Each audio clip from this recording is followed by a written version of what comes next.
My name is Emma Anderson. I'm 29 years old, and I spent my 16th birthday praying a judge would let me keep the little boy who still couldn't pronounce the word spaghetti. If you've ever had to grow up overnight, or if you're carrying a secret that could upend everything you've built, smash that like button and drop a comment telling me where you're listening from, because stories like ours deserve to be heard before they get buried under someone else's idea of normal. I can still taste the stale courthouse air whenever June rolls around, the way the fluorescent lights flickered as though they, too, were undecided about my future, and I swear the second hand on that ancient wall clock moved slower just to spite me. Nobody understood how long those last few minutes felt. Not the bailiff checking his phone, not the public defender skimming a file he'd opened that morning, and certainly not my parents, who weren't even there. The only soul I trusted was the freckle-faced boy swinging his feet beside me, clutching the Game Boy I'd bought at a garage sale with tip-jar quarters. He kept whispering "Emma Mom" like the two halves of my identity were inseparable. What neither of us knew was that a single envelope, sealed in brittle, yellowing paper, waited in a clerk's drawer, and the moment it was open the candles on my birthday cake would start melting faster than I could blow them out. Long before that courtroom became the axis on which all my tomorrows turned, home was a mishmash of borrowed couches and budget motels shaded by neon vacancy signs that buzzed louder than any lullaby. Mom chased detox the way other people chased college degrees, always promising that this facility had the miracle counselor who would finally fix her. Dad chased women with the same manic hope, never noticing how each new affair left him poorer in both money and credibility. When their pursuits overlapped, as they usually did, my little brother Noah and I were treated like carry-on luggage, parked outside locked doors while adults bartered for another hit of validation. Those nights smelled of cigarette ash and shampoo samples stolen from housekeeping carts, and they taught me that safety wasn't a place but a posture, shoulders squared, eyes scanning exits, heart braced for the next abrupt checkout announcement. Noah came along when I was 9, and nobody held him longer in that maternity ward than I did. Not even Mom, who kept blaming the anesthesia for her glassy stare. From the first squeak of his cry, I understood that whatever childhood I'd been clinging to had dissolved like powdered milk in lukewarm water. By 11, I could swaddle, burp, and interpret the subtle hierarchy of baby sobs, each pitch revealing whether he was hungry, wet, or just lonely for a heartbeat that refused to abandon him. Friends at school gushed about Jonas Brothers concerts while I memorized pediatric dosing charts scraped from public library textbooks. I didn't resent the responsibility. What I resented was seeing how little it mattered to the two people whose DNA we shared. They tossed parental duties back and forth like a frisbee they'd grown bored with, and every time it landed at my feet, I simply picked it up, wiped off the mud, and played on. By the time I turned 15, forging Mom's shaky signature had become an art form. I practiced on scrap paper until the loops of the A in Anderson sagged at exactly the same weary angle hers did when she was 3 days into withdrawal. Permission slips, field trip forms, and late homework excuses bore that counterfeit flourish. Even Noah's kindergarten enrollment packet sailed through without question. The only person who noticed something amiss was MS. Delgado, my trig teacher, whose stern brow softened when she caught me using the classroom copier after hours. Instead of reporting me, she asked whether the numbers on the worksheet made more sense than whatever chaos waited at home. I wanted to hug her, but I settled for a shrug and the half-truth that math is easier than life. What I didn't say was that the slope of a line never changes its mind at 2A. M. Or steals your last 20 for vodka disguised in a sports bottle. Dinner, in those days, was a scavenger hunt through dented cans and half-bruised produce the grocery manager left in a plastic crate behind the loading dock. Noah thought my skillet concoctions tasted like restaurant food because I seasoned them with stories, Peas became emeralds pirates smuggled across stormy seas, and powdered gravy was a secret potion that turned little brothers into superheroes. Some nights, after scrubbing our single hot plate clean, I would sit beside his makeshift bed, a pile of couch cushions, and read Charlotte's Web by flashlight. He'd fall asleep before Wilbur ever escaped danger, and I envied him for believing that clever spiders always spin solutions in time. My solutions involved laundry quarters and bargains with motel clerks who pretended not to notice when I slipped past curfew, but a win is a win when you're playing keep away with social services. Speaking of which, the agency's first knock came on a humid Thursday that smelled like mildew and impending trouble. A woman named MS. Holt stepped over our threshold, her wedge heels sinking into the threadbare carpet, clipboard clutched like a shield. She smiled too widely, the way people do when they've been trained to maintain optimism while cataloging broken things. Noah offered her a wilted dandelion he'd plucked from the parking lot median, and she thanked him like it was a Nobel Prize. But when her gaze drifted toward the chipped paint and mismatched dining chairs, the corners of her eyes tightened. She asked where my parents were. I said Mom was in treatment and Dad was working late, a phrase so vague it could hide any sin. MS. Holt took notes while I reheated leftovers, pretending the casserole had come from an oven bigger than the shoebox kitchenette. She promised to return very soon, words that rattled in my skull long after her perfume had faded. Balancing algebra proofs with nap-time schedules became my version of a double major. I'd race from homeroom to the motel, microwave mac and cheese, then sprint back before lunch bell. Noah's kindergarten teacher, Mrs. Knight, believed a mysterious aunt handled pickups, and I encouraged the myth. A middle-aged imaginary relative sounded much more credible than a frazzled 15-year-old juggling a baby brother and Plato's Republic essay. Every success emboldened me, yet each forged initial felt like adding another card to a tower that twitched whenever someone exhaled.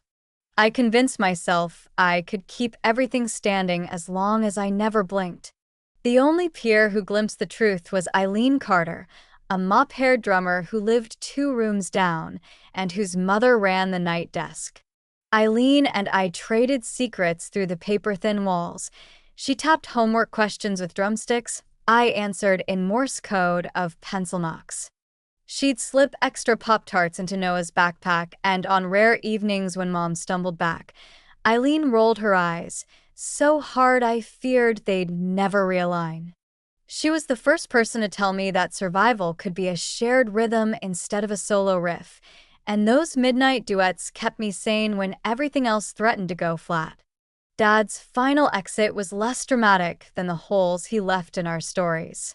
One morning we woke to discover his leather jacket gone, along with the Toyota Corolla and the jar of coins I'd been saving for Noah's birthday cupcakes. Mom claimed he'd drive back once he cooled off, though she never specified what had overheated. I half expected him to burst through the door brandishing a new board game and an apology, but weeks stretched into months, and his silence calcified. Mom lasted 12 days before her sobriety crumbled. I found her slumped in the bathtub, eyes glassy, whispering nonsense to the mildew stains. Noah thought she was sleeping and asked whether dreams tasted like cotton candy. I carried him to the hallway, called 911 with hands that wouldn't stop shaking, and told the operator my mother was sick again. When the paramedics wheeled her out, one of them squeezed my shoulder and muttered that kids like me deserved medals. I wanted to ask where those medals were when rent was due. With Mom hospitalized and Dad ghosting, rent landed solely on my shoulders. The motel manager, Mr. Pierce, was a soft-spoken veteran who believed in barter systems. If I cleaned the vacant rooms before sunrise, he'd slash our weekly bill. I donned rubber gloves and scrubbed lipstick stains from pillowcases while Noah watched cartoons in the laundry closet, his laughter echoing off industrial dryers that spun louder than any carnival ride we could afford. I kept a stopwatch in my apron to time cleaning cycles and geometry flashcards, converting minutes into both dollars and GPA points. Sleep became an optional luxury, but exhaustion felt safer than letting social services decide our bedtime. Ms.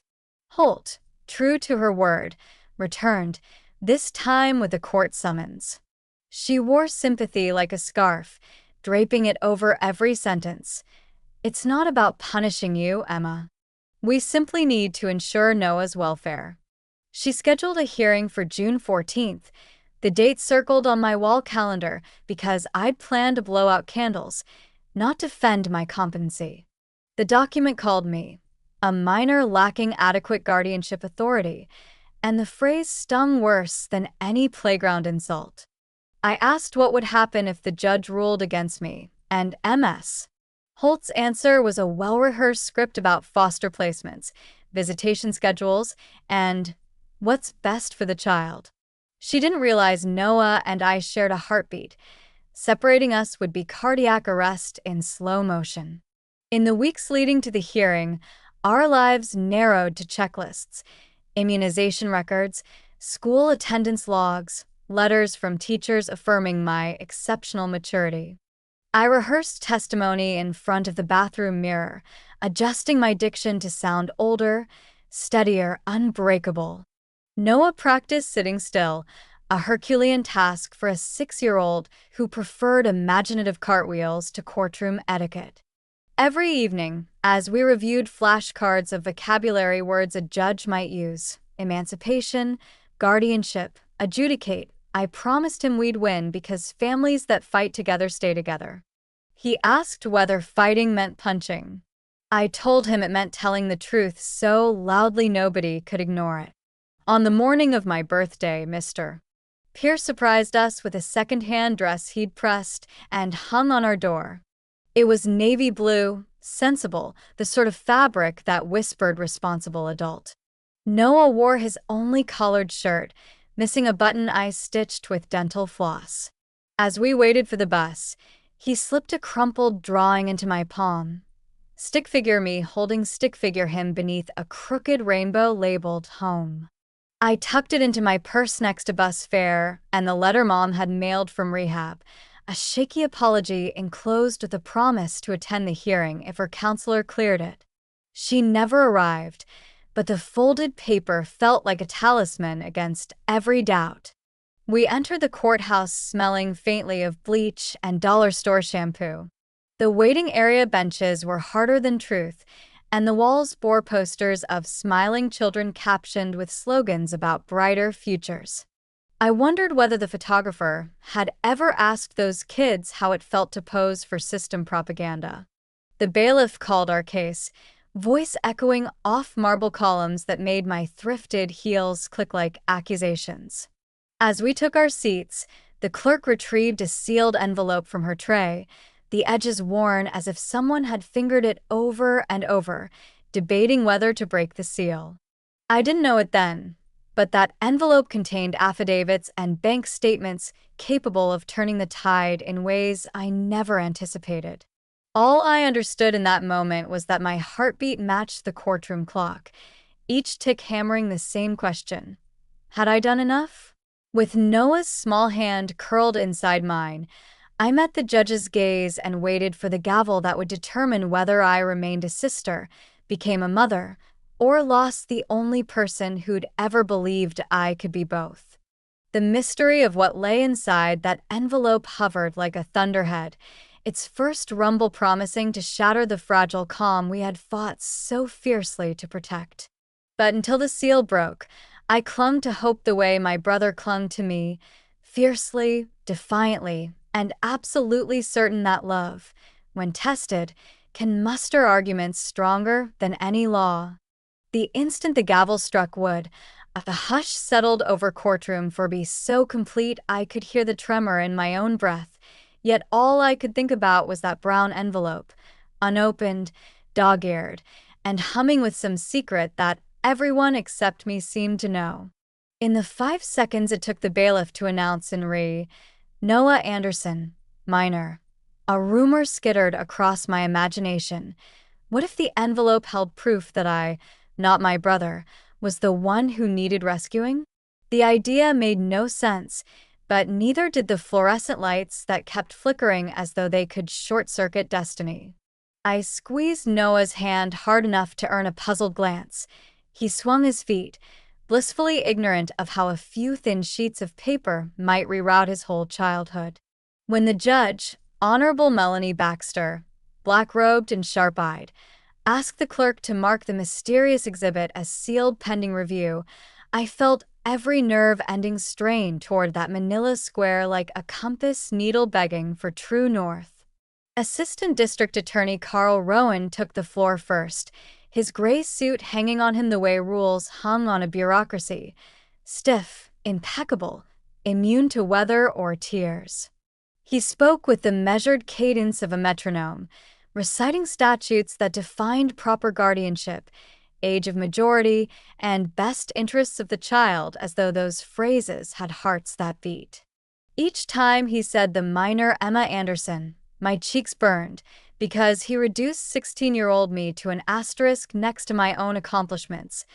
Honor roll, part-time maid, reluctant guardian angel. Then he raised the sealed envelope, tapped it once against the lectern, and stated that its contents would clarify certain misrepresentations regarding the father's whereabouts and the minor respondent's financial capacity. His voice carried the faint triumph of a man convinced the ending was already written. All we were doing now was reading the footnotes aloud. When my public defender, MS. Lila Green, finally rose, she adjusted black-rimmed glasses that were too big for her delicate face and reminded the court that what mattered was not my date of birth, but the reality on the ground. Noah was fed, clothed, enrolled in school, and so attached to me that forcing a separation would be tantamount to emotional amputation. I'd rehearsed that line with her the night before, sitting beneath a buzzing exit sign that cast us in zombie pallor. Hearing it out loud felt like releasing a held breath. MS. Green asked to defer discussion of any new evidence until its authenticity and relevance could be verified. Judge Baxter nodded, then tilted her head my way, signaling it was time for me to take the stand and convert every private act of caretaking into public record. I straightened the navy dress, Mr. Pierce had pressed and walked the longest 14 steps of my life, conscious of how the fabric tugged at my knees and how easily those knees could buckle. Once sworn in, I spoke of dentist appointments funded by cleaning motel toilets, of permission slips signed in parking lot dusk, of lullabies improvised between geometry proofs. The courtroom smelled of old varnish and tension. Each juror's chair creaked whenever someone shifted, and I wondered whether the wood itself disapproved of my testimony.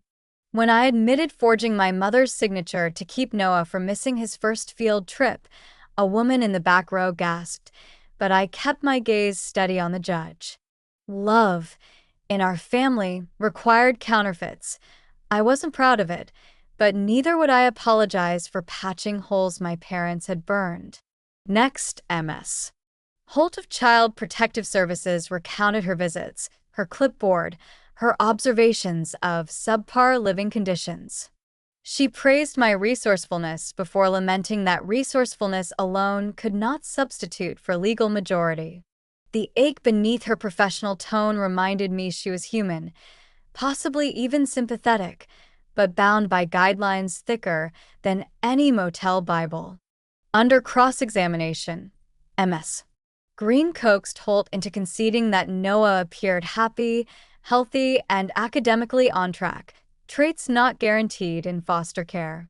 For a heartbeat, I felt the scales tip toward us, yet Rowan was already flipping through his binder, preparing whatever thunderbolt he believed slept inside those sealed pages. Judge Baxter called a 15-minute recess, and we spilled into a marbled hallway chilled by overzealous air conditioning. MS. Green conferred with me beside a vending machine that hummed like distant bees, its neon coils advertising snacks neither of us could stomach. "They're going to introduce that envelope when we reconvene," she warned, brushing lint from my shoulder. "Whatever's in there, don't react until I've had a chance to object." Her calm contrasted with the drumline in my chest. Across the hall, MS. Delgado, my trig teacher turned character witness, arrived in a powder blue suit, gripping a folder stuffed with test scores and recommendation letters. She smiled the way teachers smile at science fair underdogs, and for a moment I believed data might trump doubt. Reassembled, we listened as Rowan moved to unseal Exhibit C. The clerk slit the envelope with a silver opener that glinted beneath recessed lights, and for an absurd moment, I pictured Excalibur cleaving my life in two. Out slid a notarized statement from one William Grant Anderson, my father, dated 6 weeks earlier and mailed from Tampa, Florida. I tasted metal at the back of my throat. The affidavit claimed he intended to assume custody upon stabilization of employment and included wire transfer receipts showing monthly deposits into a savings account earmarked for Noah. Gasps rippled. MS. Green objected that the account bore only father's name, not Noah's, and that his promise to return was uncorroborated. Yet the raw headline was clear. Dad had resurfaced on paper, asserting paternal rights I'd assumed he'd abandoned at the state line.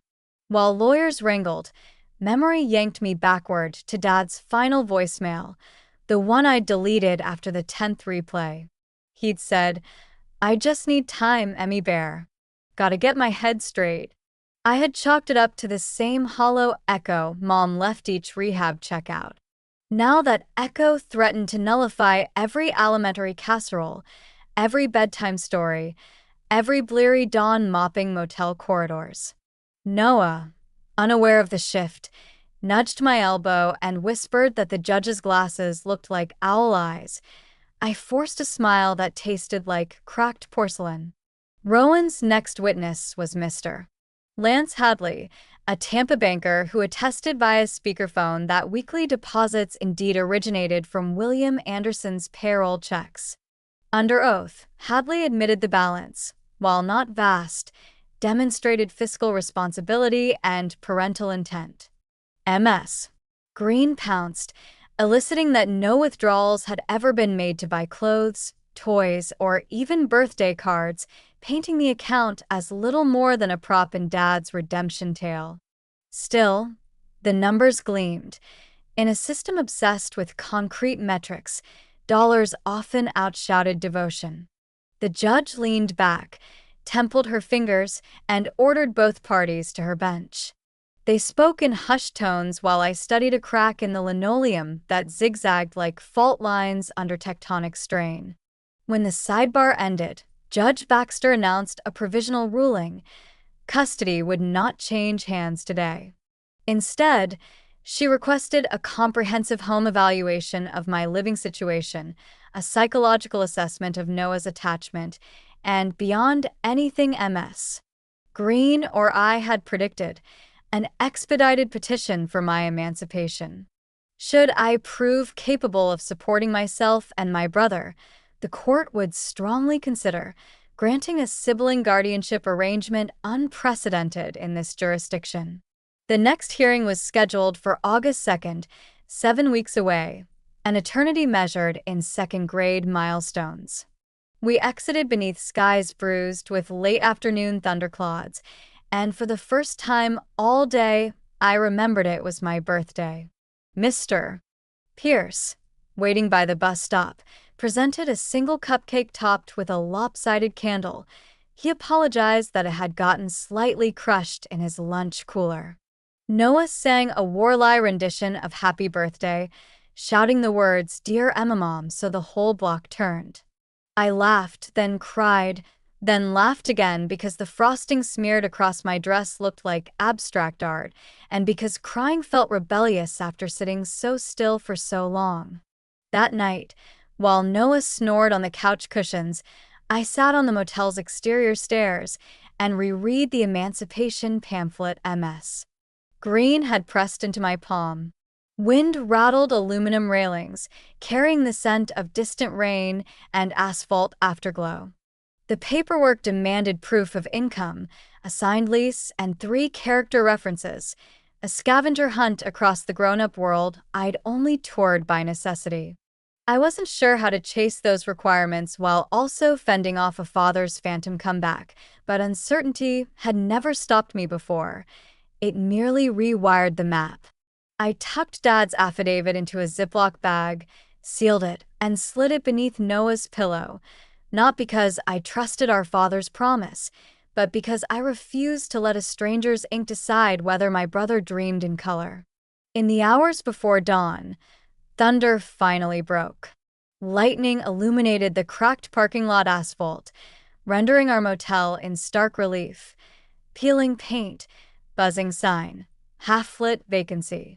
Yet inside one room, hope stretched across 2 heartbeats. The envelope's secret had upended our battle plan, but the war for our family's future was far from over, and I had 7 weeks to craft a new strategy fierce enough to withstand storms, statutes, and the bank statement ghosts of a man who thought parenthood could be outsourced to a ledger. 3 mornings after the courthouse earthquake, I woke to the whisper crunch of paper sliding beneath our motel door, and for one gut-tightening minute, I thought it might be another subpoena. Only this envelope was stark white, unsealed, and addressed in block letters I didn't recognize.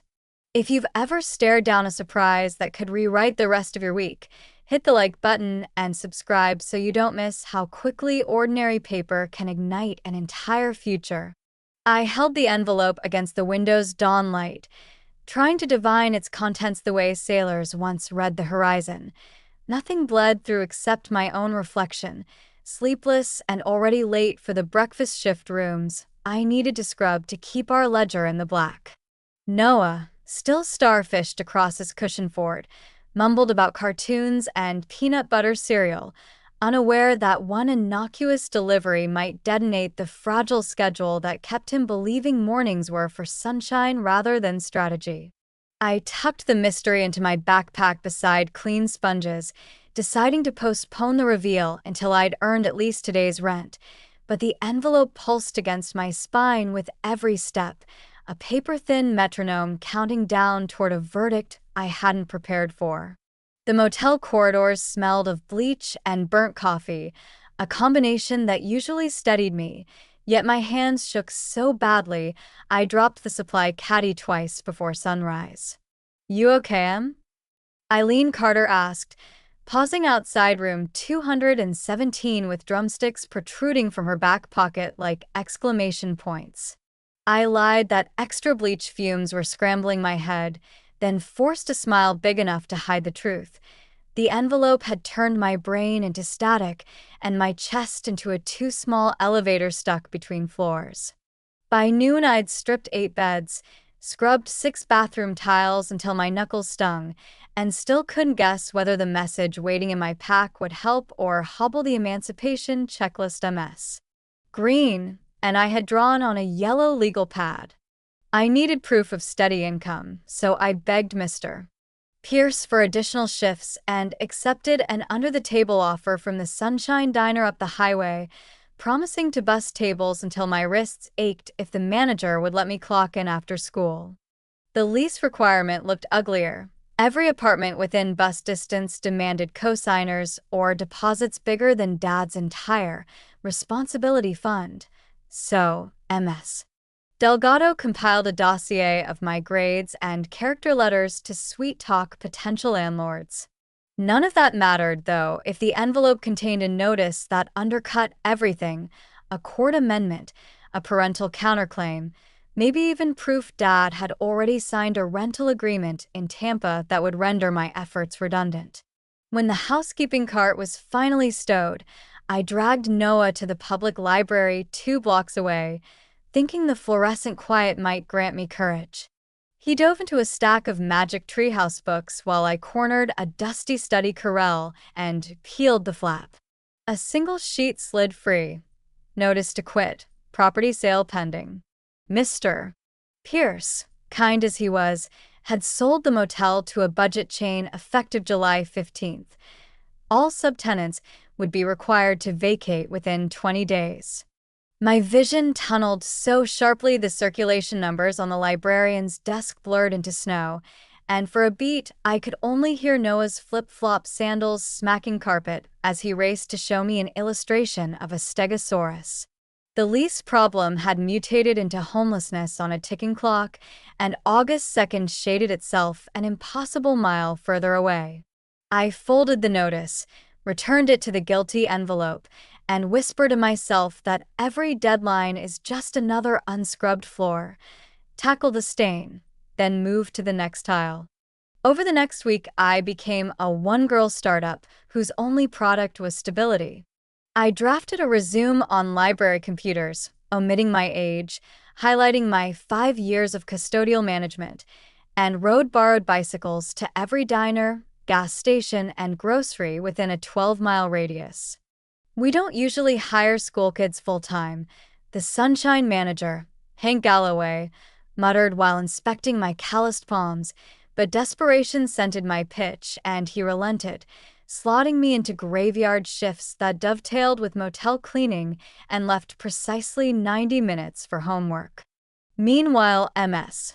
Delgado phoned an old college roommate, Darla Mosby, now superintendent of Westview Apartments, who agreed to consider leasing a studio if I produced first month, last month, and proof of $1,200 monthly income. I calculated tips, wages, and motel bill deductions on the back of napkins, concluding I could barely hit the target by July 10th if no emergency arose, and if sleeping became an optional luxury rather than a nightly requirement. Money wasn't the only unpredictable variable. Social services caseworkers began popping by the diner for informal observation, seating themselves at corner booths and noting how Noah colored placemats while I balanced plates like spinning planets. Their polite questions, favorite vegetable, bedtime routine, emergency contacts, felt less like conversation and more like an audition I could fail by blinking too slowly. 2 setbacks threatened to collapse the whole plan before July ended. First, Mom checked herself out of rehab AMA and appeared at the diner wearing yesterday's mascara and 3 days of questions. "Where's your brother? Why won't you answer my calls? Don't you trust me?"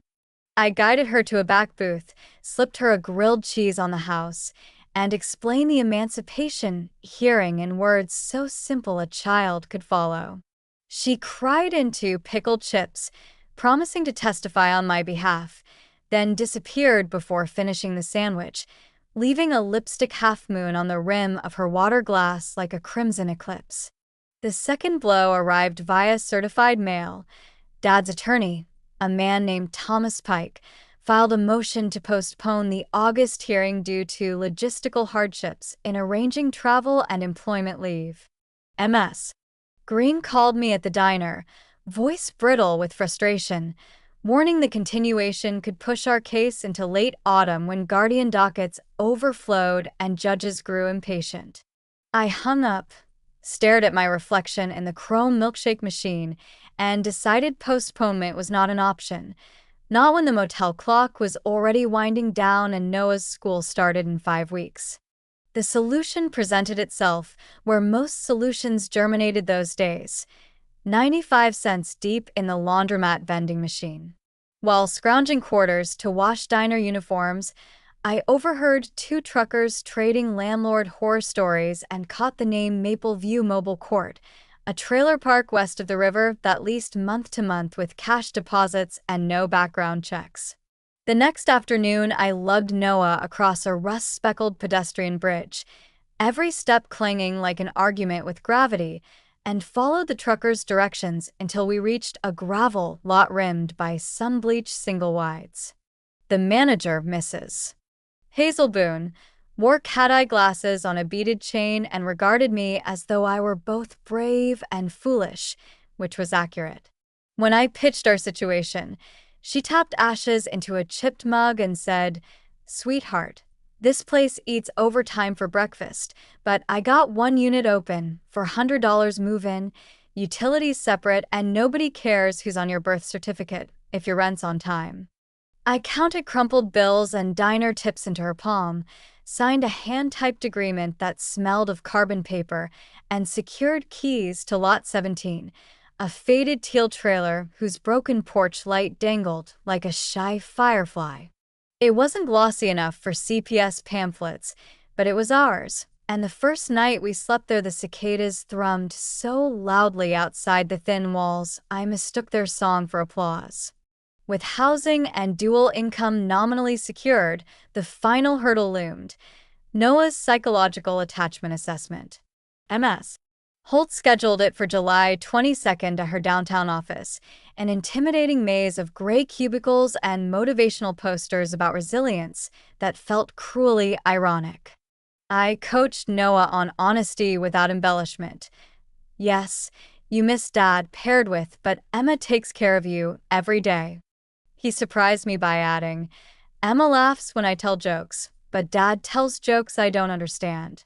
The evaluator, Dr. Janice Fuller, asked him to draw his family, and he produced stick figures holding hands. Him, me, and a floating balloon labeled Moem drifting upward as though gravity had lost her address. When Dr. Fuller inquired why the balloon wasn't on the ground, Noah answered, because balloons pop if you force them to stay. I watched the psychologist's eyebrows knit together, unsure whether metaphor helped or hurt, but she offered Noah a dinosaur sticker and escorted him to a playroom.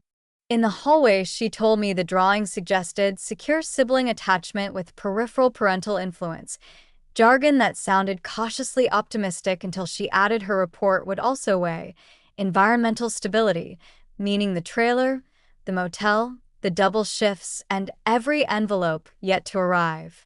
The month bled heat and mosquitoes, but each time I felt the walls closing in, I recalled the motel sale notice and reminded myself I had already outrun eviction once.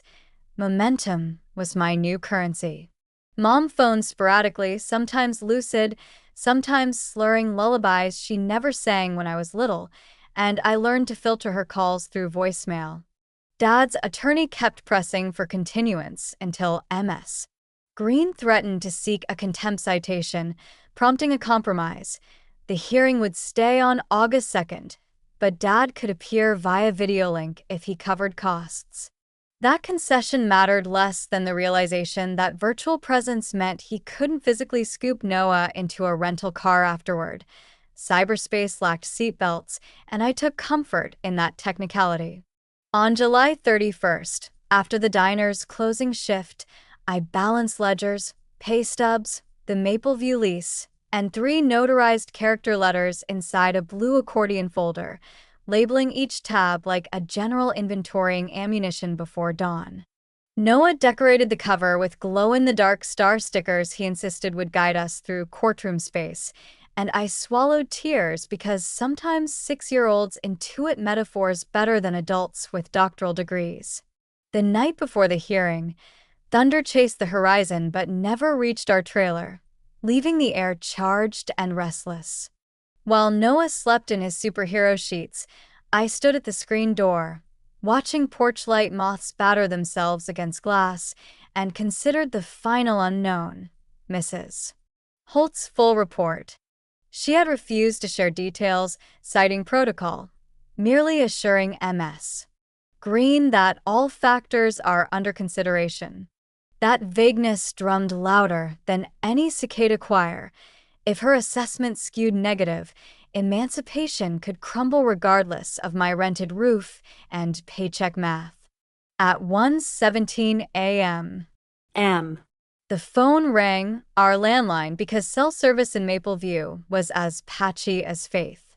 My heart cartwheeled, fearing Mom's number, but the caller ID glowed unknown. A deep male voice, familiar yet filtered through static, said, "Emmy Bear, don't freeze me out. I'm fighting for both of you." Before I could confirm it was Dad or ask what fighting meant, the line clicked dead. I sank onto the linoleum, pulse rattling like change in an empty jar, realizing the greatest threat wasn't envelopes or courtrooms. It was the rewriting of history by people who showed up too late, armed with affidavits and apologies polished enough to fool anyone who hadn't been there all those nights I reheated canned soup by flashlight. Dawn finally pried open the sky, painting Maple View in humid peach tones that made even rust streaks look momentarily hopeful. I dressed Noah in his best thrift store polo, pinned his hair back with water, and clipped my name tag off the diner uniform so the judge would see fabric, not occupation. Outside, Mrs. Boone surprised us with a brown paper lunch sack, muttering, "Protein keeps nerves from talking over sense," and shoved a hard-boiled egg sandwich into my hands. As we climbed onto the 6:40 bus toward downtown, Noah leaned against my shoulder and asked whether the judge would make us show our secret handshake. I told him probably not, but we could practice on the ride just in case. He squeezed my pinky, grinned, and said, "We'll win because we practice more." His faith felt like armor. The courthouse doors yawned open exactly 1 month after my 16th birthday, swallowing us into marble echoes and fluorescent glare. In my folder, every receipt, lease, and reference letter waited like soldiers at attention, but another envelope lurked inside, Dr. Fuller's evaluation, sealed, stamped, and unread by me. The mystery from 3 mornings after the last hearing had been solved, this new one hummed with as much potential energy, and its verdict would crack open within the hour. As the bailiff called our case, and MS. Green whispered, "Deep breath, shoulders back." I realized courtrooms may adore paperwork, but hearts rally behind stories, and ours, scrubbed, sautéed, and star-stickered, was ready for cross-examination. Whatever Dad said on that midnight call, whatever numbers gleamed in his Florida bank account, whatever long words filled Dr. Fuller's envelope, I knew one immutable fact. Noah's fingers were braided through mine, and no manila seal in the world felt stronger than that grip. The moment I stepped back into courtroom 4B, a faint chemical tang lingered in the air that hadn't been there a month earlier, as though the janitors had tried to scrub away whatever ghosts the last docket left behind. Yet one stubborn patch of citrus disinfectant refused to mask a sharper odor I couldn't name. I glanced around, searching for the source, and saw a fresh vase of chrysanthemums on the clerk's desk, bright, lemon-yellow petals that should have smelled sweet, but instead released a strangely metallic scent that prickled my memory even while I couldn't place it. The bailiff carried 2 thick folders today instead of 1, both sealed in judicial red tape, and the second bore no case number, only the cryptic initials E.A. in bold black marker. A ripple of unease spread through me as I wondered what document about me could be deemed so sensitive it required its own private seal, and why no one had mentioned it during discovery. I didn't have time to ask MS. Green, because Judge Baxter entered with brisk authority, making every bench creak to attention, and all at once the mystery of that unnumbered folder felt more dangerous than any argument Dad's attorney might raise about bank balances or geography. MS. Green delivered our opening as though she had ironed every syllable the night before, laying out the timeline of late-night shifts, Maple View rent receipts, and Noah's flawless kindergarten report card with facts crisp enough to slice. She submitted Dr. Fuller's psychological evaluation into evidence, clarifying that the findings would show strong sibling attachment and a stable caregiving environment, yet the judge did not immediately break the seal on the doctor's envelope. Instead, she slid it beneath the edge of her bench, like a chess player delaying a decisive move. Across the aisle, Attorney Pike cleared his throat theatrically and requested permission for his client to appear via live video. Dad's pixelated face soon filled a freestanding monitor that hummed with faint feedback, reminding me of motel neon right before it burned out. Dad wore a collared shirt I'd never seen, and behind him hung an office poster about customer satisfaction, But what froze me was the single Polaroid propped beside his keyboard. Noah as a toddler in a thrift store dinosaur costume, a photo I thought long lost. Dad greeted the court with rehearsed gravity, then announced he had new, material evidence that would cast doubt on my capacity to provide long-term security, and Pike gestured toward that mysterious E.A. folder resting beside the sealed evaluation. Judge Baxter called a recess so both counsels could preview the new submission in chambers, leaving Noah and me in the hallway under harsh fluorescent bars that flickered just enough to make shadows jump. He practiced our secret handshake for comfort, yet my fingers felt like brittle twigs instead of bones and sinew, because the puzzle pieces aligned too quickly. That unlabeled folder had to be Dad's gambit, something he'd unearthed to question my fitness. I replayed every transgression I'd buried, every forged signature, every skipped annual checkup, every overnighter at the diner when Eileen babysat past midnight, wondering which slip-up had found its way into documented form. When Ms. Green finally emerged, her complexion had blanched several shades closer to bone, and she motioned me toward an alcove by the vending machines, lowering her voice so Noah wouldn't overhear. "Your father's submission," she said, "is a copy of the emergency room intake from 3 years ago, when you brought Noah in with that sprained wrist and told triage you were his only guardian." My stomach dropped. I remember that night. The cashier at the 24-hour clinic had questioned our insurance, and I'd invented Mom's out-of-state work assignment to avoid CPS. "But there's more," Ms. Green added, eyes darkening. "It includes an attached nurse's note citing concerns of possible juvenile neglect because you initially hesitated to authorize X-rays." The note, never followed up, had slept in a database until Dad's lawyer had apparently subpoenaed every hospital within 100 miles. Back in a courtroom, Pike spun the incident as proof I made medical decisions from a place of fear rather than authority, suggesting such hesitation could endanger Noah in more critical emergencies. Ms. Green countered that the wrist had healed perfectly and that any hesitation stemmed from bureaucratic uncertainty, not lack of concern. Judge Baxter listened, her pen tapping slow and thoughtful, then asked to unseal Dr. Fuller's evaluation at last. The envelope opened with a soft hiss, and the judge's eyes moved left to right in measured sweeps.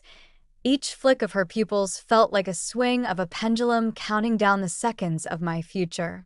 Finally, she spoke, summarizing Dr. Fuller found Noah exhibited secure primary attachment to me, minimal behavioral distress, and consistent emotional reciprocity. The judge paused for breath. Everybody did, before reading the final line.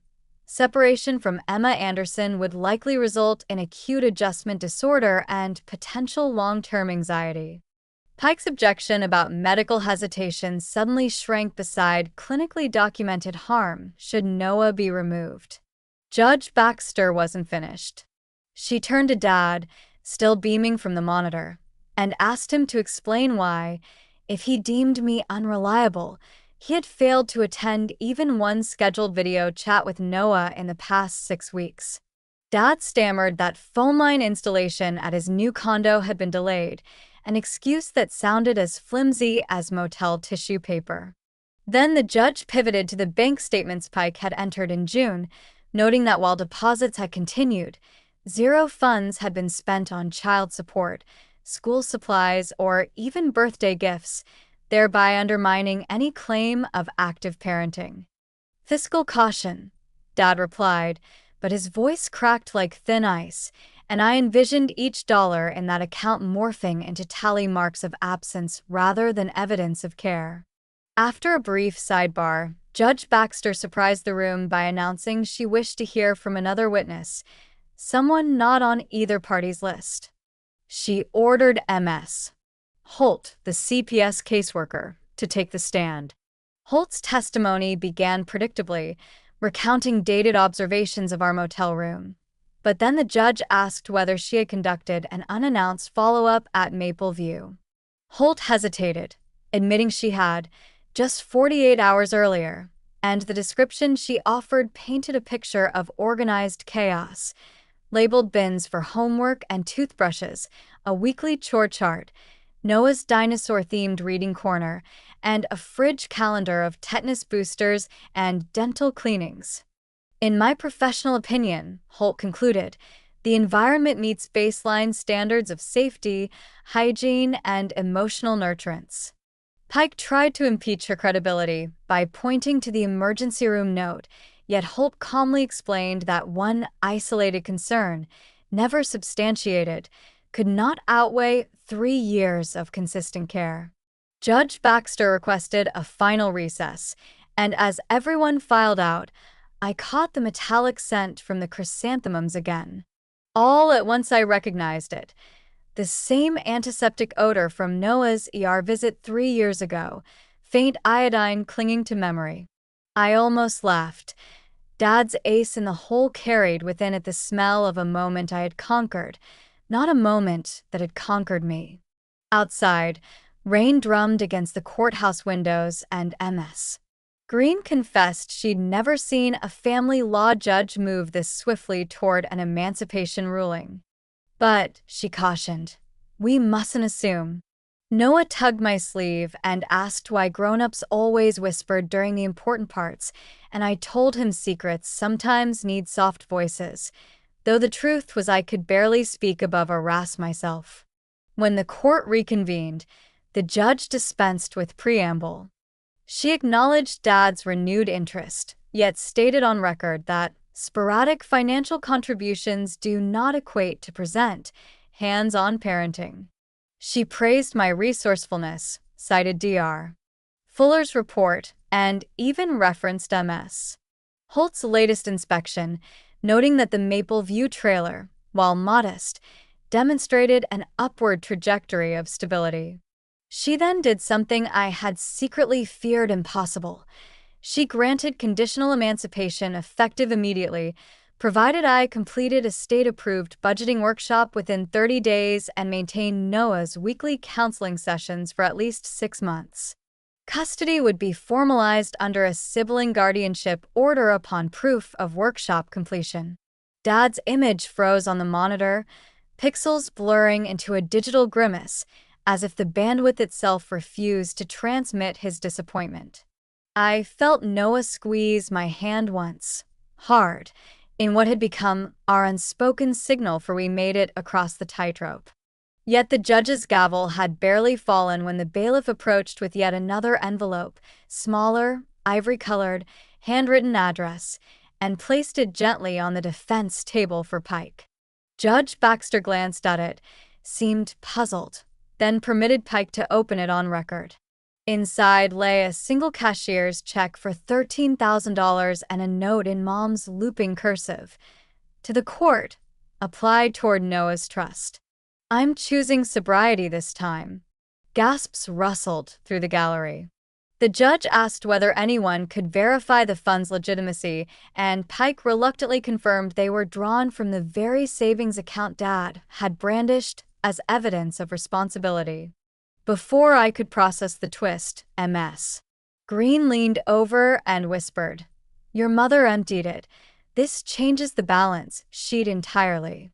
Dad's frozen video sprung alive just long enough for him to sputter about forgery, but Judge Baxter silenced him, ordering a financial audit and instructing me to work with Ms. Holt to establish a dedicated trust in Noah's name. The irony tasted sweet. The money Dad hoarded as proof of care had been surrendered by Mom in an act that, for once, looked like genuine sacrifice. Outside the courthouse, the rain had tapered to mist, and the city pavement gleamed like fresh slate.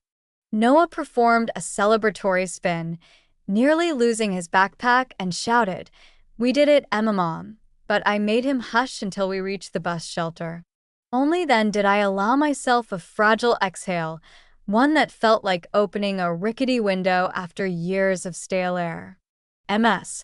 Green promised to email the emancipation paperwork and budgeting course options by morning, and Holt scheduled a home visit for Friday to begin the trust fund process.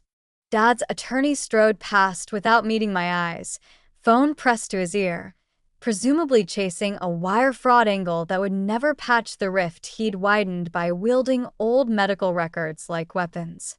Noah asked if we could get victory milkshakes on the way home.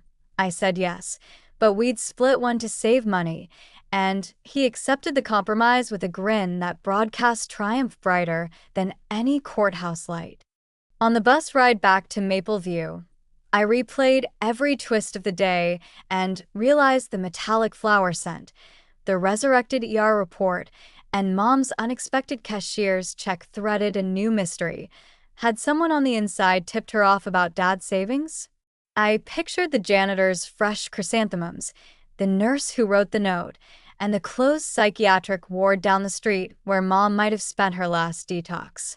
A lattice work of unseen hands had nudged today's scales, and while I might never untangle every strand, I felt strangely grateful for the unknowable.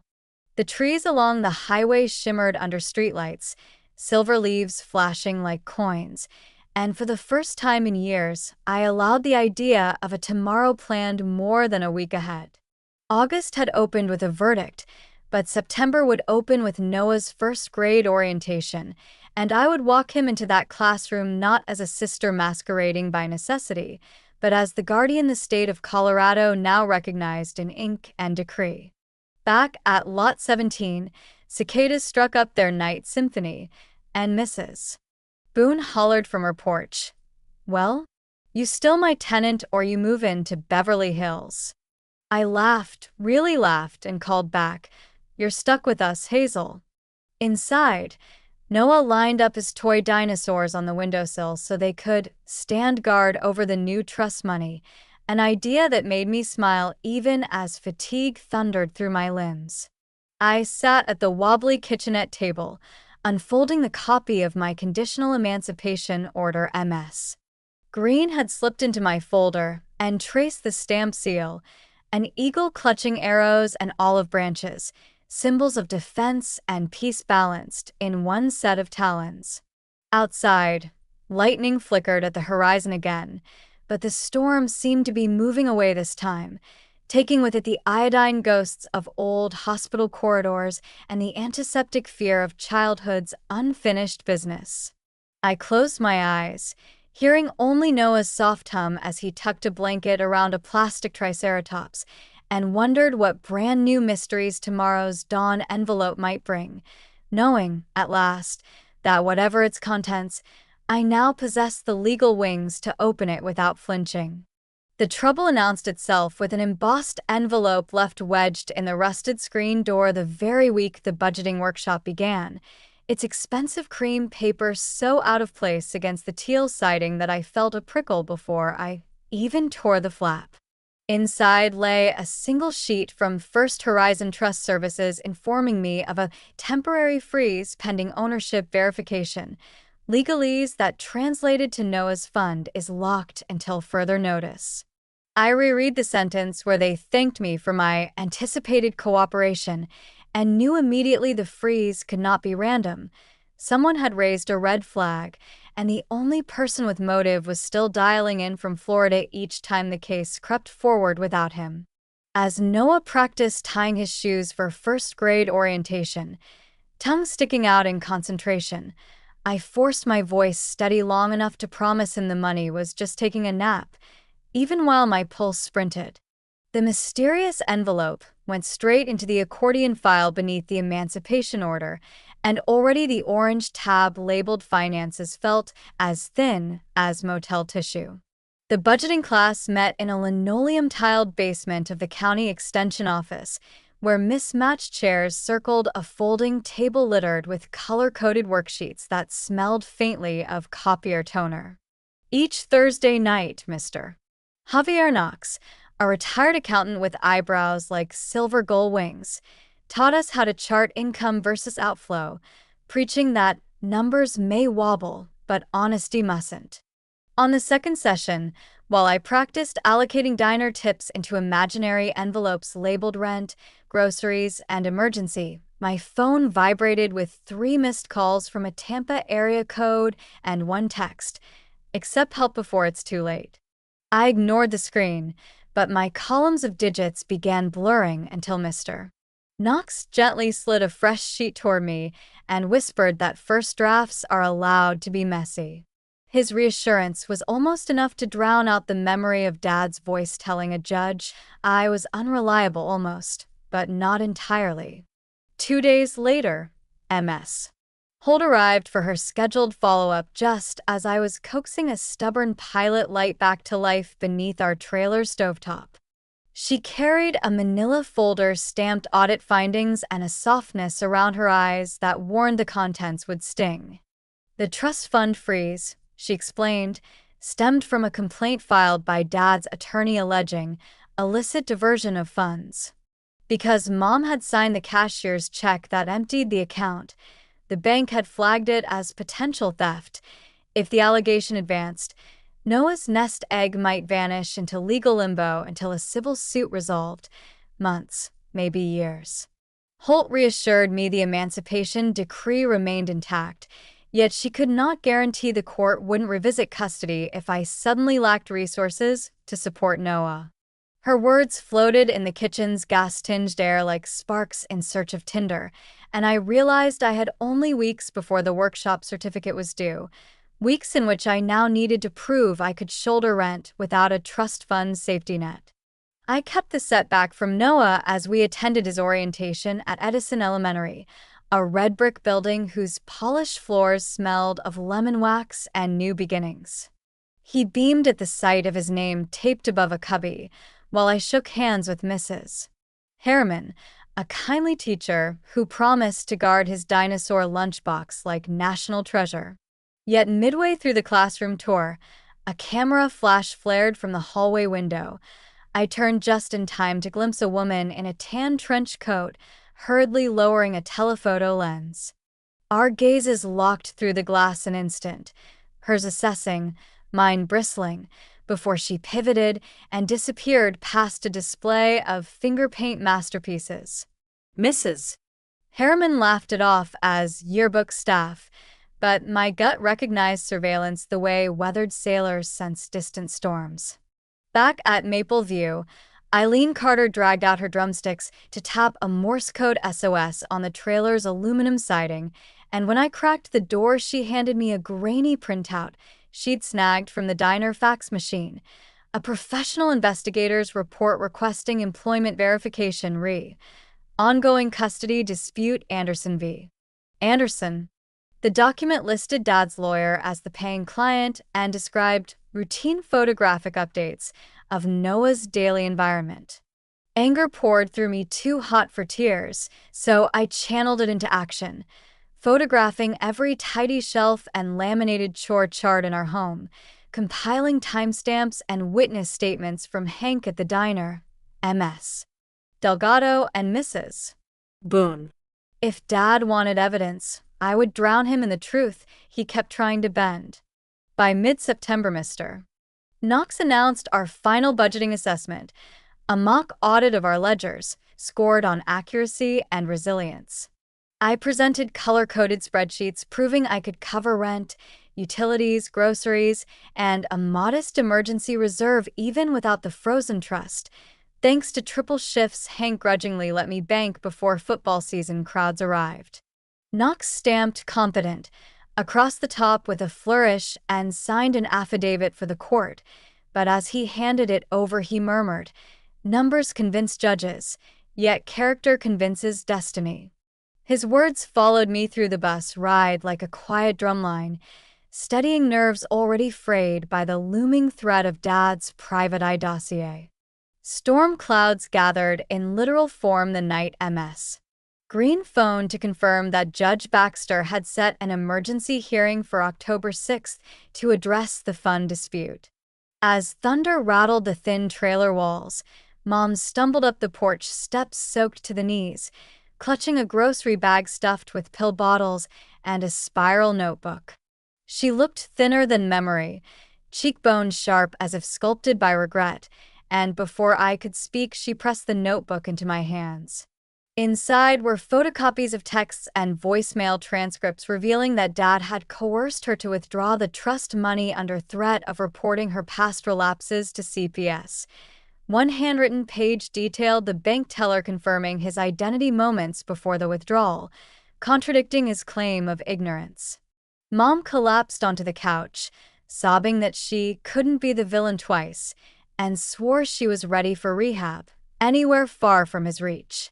I spent the night scanning each page at the 24-hour print shop kiosk, creating backups in triplicate, while Noah slept in Mrs. Boone's spare room eating popcorn and learning poker chip math. When I finally crawled into bed near dawn, the cicadas had fallen silent and a hush-blanketed maple view, as though the world were holding its breath before a verdict. On the kitchenette table lay 3 critical items: Knox's budgeting affidavit, Mom's incriminating notebook, and the frozen fund letter, their edges overlapping like shards of a puzzle settling into place. Somewhere out there, a PI's lens might still be trained on our trailer, but inside these 4 thin walls the narrative was shifting, edges sharpening in ways Dad hadn't anticipated. Morning sunlight arrived unmarred by thunder, painting Lot 17 in gentle gold that made even peeling paint glow hopeful.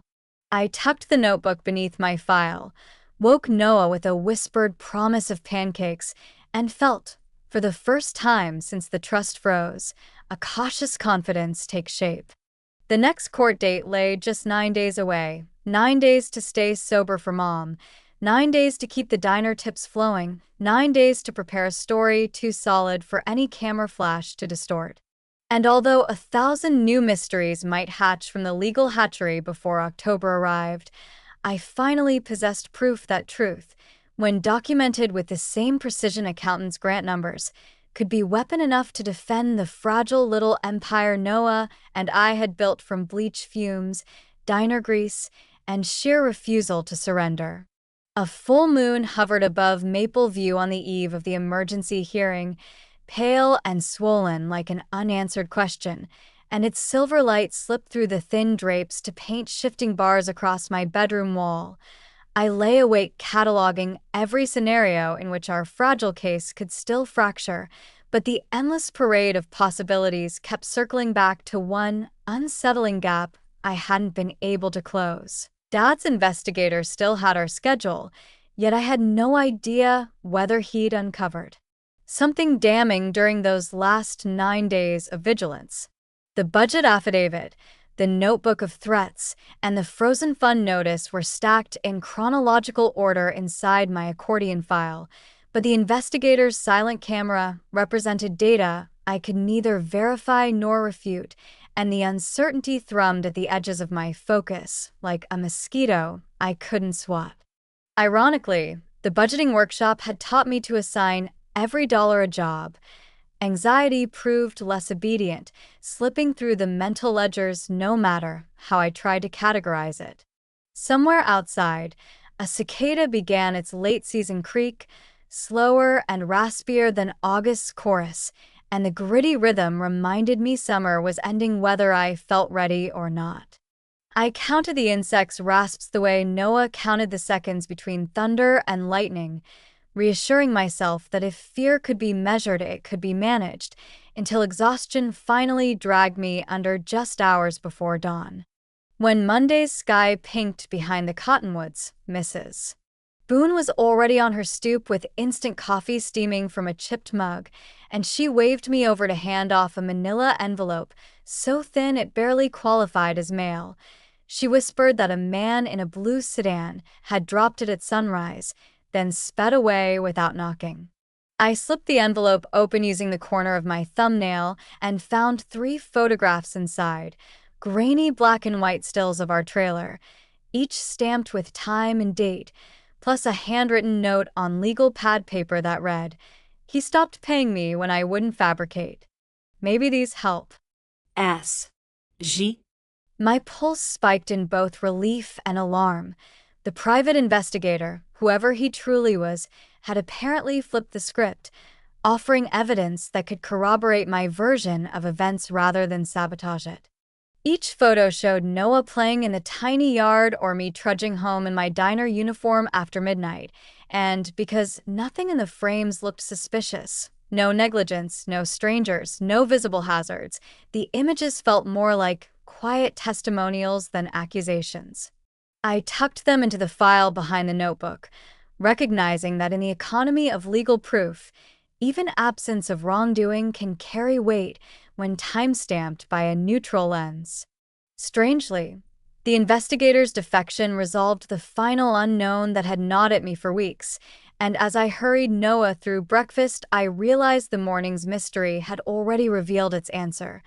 Sometimes the truth survives not because people are noble, but because someone's paycheck bounces at the right moment.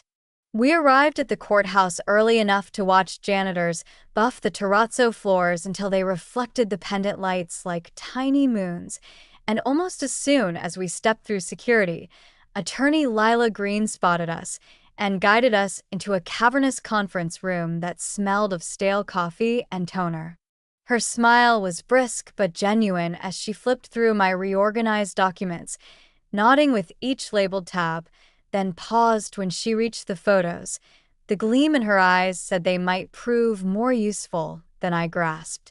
"Chain of custody's shaky," she murmured, "but if opposing counsel tries to paint your environment as unstable, these timestamps validate your consistency." Before I could reply, MS. Holt joined us carrying two glossy binders, one a forensic accounting analysis of Mom's cashier's check, the other a court-ordered evaluation of Dad's digital communications, and she tapped the first binder's cover to explain that independent auditors confirmed the money was legally Noah's because Dad had opened the account as a custodial trust 5 years earlier. The second binder, she added, contained transcriptions of 8 voicemails in which Dad threatened Mom with CPS exposure if she refused to empty the fund, clear evidence of coercion that would likely sway the judge. Noah sat cross-legged beneath the table folding paper dinosaurs from leftover budgeting worksheets, utterly oblivious to how many adults had mobilized to defend the small universe inside his backpack. Inside courtroom 4B, the chrysanthemums had been replaced by a vase of baby's breath, delicate white sprigs whose lack of scent somehow magnified the antiseptic hush. When the bailiff called the docket, Judge Baxter's robe swept the floor like punctuation announcing the final paragraph of a story. Pike logged into the video feed alone. Dad was conspicuously absent, and his pixelated jaw already clenched as MS. Green requested permission to introduce the investigator's photographs. Pike attempted an objection on grounds of authenticity, but MS. Green countered that Pike himself had retained the photographer and thus could hardly dispute provenance. Judge Baxter overruled the objection, adding the photos to the record. Next came Holt's audit binder, and the courtroom seemed to compress around Pike as each coercive voicemail resonated through the speakers, Dad's voice ricocheting off paneled walls with statements like, "Empty the account," or "I'll make sure they take the boy." The judge's brow furrowed deeper with every timestamp, and when Holt concluded that the trust now held only $300 plus the value of the frozen cashier's check, Baxter requested a recess so she could study banking statutes. During that short break, I knelt beside Noah in the hallway and asked him if he was holding up okay. He whispered that the courthouse reminded him of a giant library with no storybooks, then offered me his newest origami stegosaurus for luck. Mr. Knox, who had shown up in his best charcoal suit to testify about my budgeting prowess, patted my shoulder and said even accountants pray during recesses, though they call it reconciling. MS. Green typed furiously on her tablet, updating closing remarks to incorporate the newly admitted evidence, and I thought about how every person in our found family had pressed some small piece of themselves into this fight. Hazel's porch light jokes, Eileen's Morse code warnings, Delgado's letters, Mom's late-night confession, transforming the lonely burden of guardianship into a communal scaffold strong enough to hold us. The bailiff's call summoned us back before I'd fully caught my breath, but I stepped into courtroom for feeling something close to steadiness, buoyed by the belief that truth had finally accrued enough compound interest to outperform the lies pitted against it. Judge Baxter's decision unfolded in precise steps, beginning with a swift denial of Dad's motion to claim joint control of the trust. She cited the coercive voicemails as evidence of bad faith and ordered the bank to void the freeze, deposit the cashier's check back into Noah's account, and transfer control to a court-appointed fiduciary until Noah's 18th birthday. Next, she accepted Mr. Knox's affidavit and my budgeting workbook as proof of financial competence, praising the meticulous and surprisingly sophisticated color coding before formally certifying my workshop completion. Then she did the one thing I scarcely allowed myself to hope for. She converted the conditional emancipation into full emancipation, effective immediately, and simultaneously entered a permanent sibling guardianship order naming me Noah's sole legal guardian. Pike attempted to salvage ground by requesting mandated virtual visitation for Dad, but Baxter stared at the empty video frame. Dad had disconnected during recess, and declared that any parent who declined to appear for his own motion could reapply in 6 months provided he meet stipulated counseling requirements and demonstrate good faith child support payments. The gavel landed with a clarity that sliced through the lingering baby's breath silence, and in that instant the entire labyrinth of affidavits, voicemails, bank statements, and photographs crystallized into one crystalline fact. Noah and I were free to define home on our own terms. Reporters waited on the courthouse steps, tipped off by someone about the volatile mix of trust fund drama and parental coercion, and their questions pelted us in overlapping bursts. Emma, how does it feel to be emancipated at 16? Noah, do you love your sister or your mom more? Is it true your father forged financial documents? I shielded Noah with our folder like a makeshift umbrella and answered in measured sentences that offered no new headlines, refusing to hand our hard-won privacy back to strangers. Mrs. Boone, who had driven downtown in her dented pickup, waved us over and managed to part the crowd with a single exasperated, "Y'all oughta be ashamed," harassing a kid, before whisking us into the cab smelling of juniper air freshener and old mechanics' receipts. As we pulled away, I caught the courthouse facade receding in the side mirror, its columns gleaming beneath September sunlight, and I realized it no longer resembled an imposing cathedral of judgment, but rather a distant milestone on a road we'd already outpaced. Noah pressed his origami stegosaurus onto the dashboard so it could watch the city shrink, and the tiny paper dinosaur nodded with each pothole as though approving our escape. We celebrated that evening with a feast that might have looked meager to outsiders.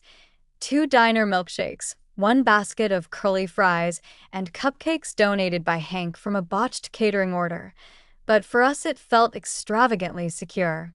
Mom sat across the booth, sipping black coffee and clutching a brochure for a long-term rehabilitation center in Boulder, promising Noah that dinosaurs could visit on weekends if they wore visitor stickers.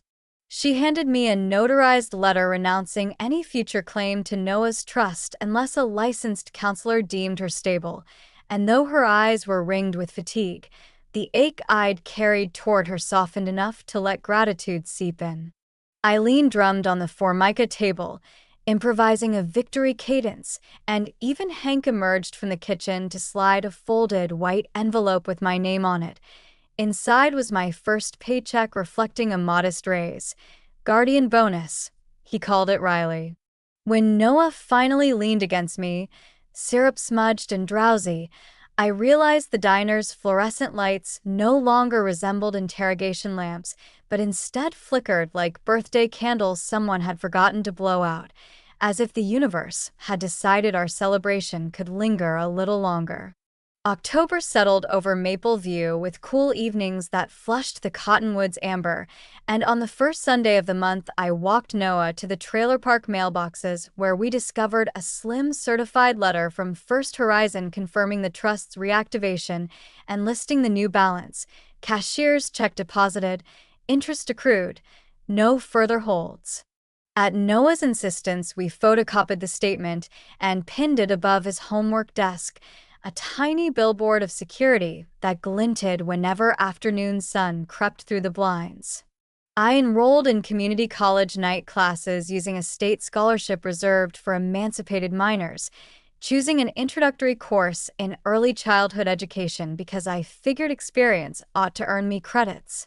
MS.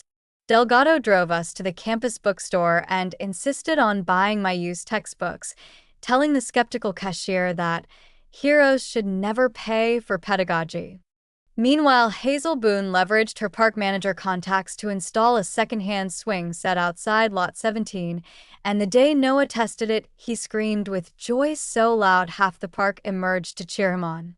The squeak of rusty chains might have annoyed me once upon a time, but now each creak sounded like another hinge in the future snapping firmly into place. One last thread dangled in early November when MS. Green emailed to say Dad had filed a motion to overturn the guardianship based on new employment-related relocation, but Judge Baxter rejected it without a hearing, citing his unpaid child support balance and failure to complete court-ordered counseling. The ruling arrived by mail while Noah and I were crafting cardboard solar systems for his science homework, and after we read it together, he informed me the planets needed a new minor moon named Second Chance.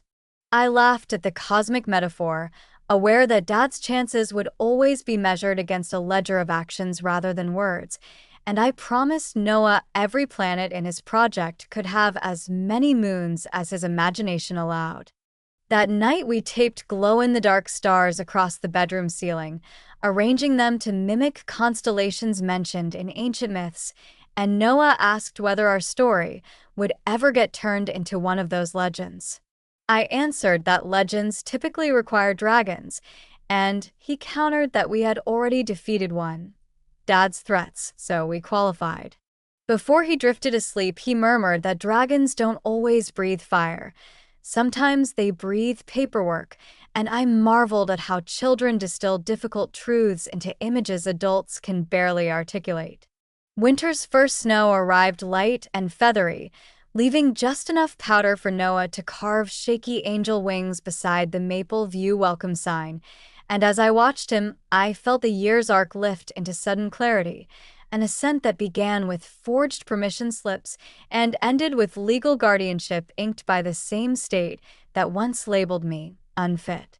I wrote Mrs. Knight, Noah's kindergarten teacher, to share the judge's order and a photograph of his new dinosaur-guarded desk, and she replied that courage sometimes hides in teenagers who learn to parent before they can drive. Mr. Knox mailed a holiday card containing a crisp $20 bill earmarked for our next budget category, Joy, and MS.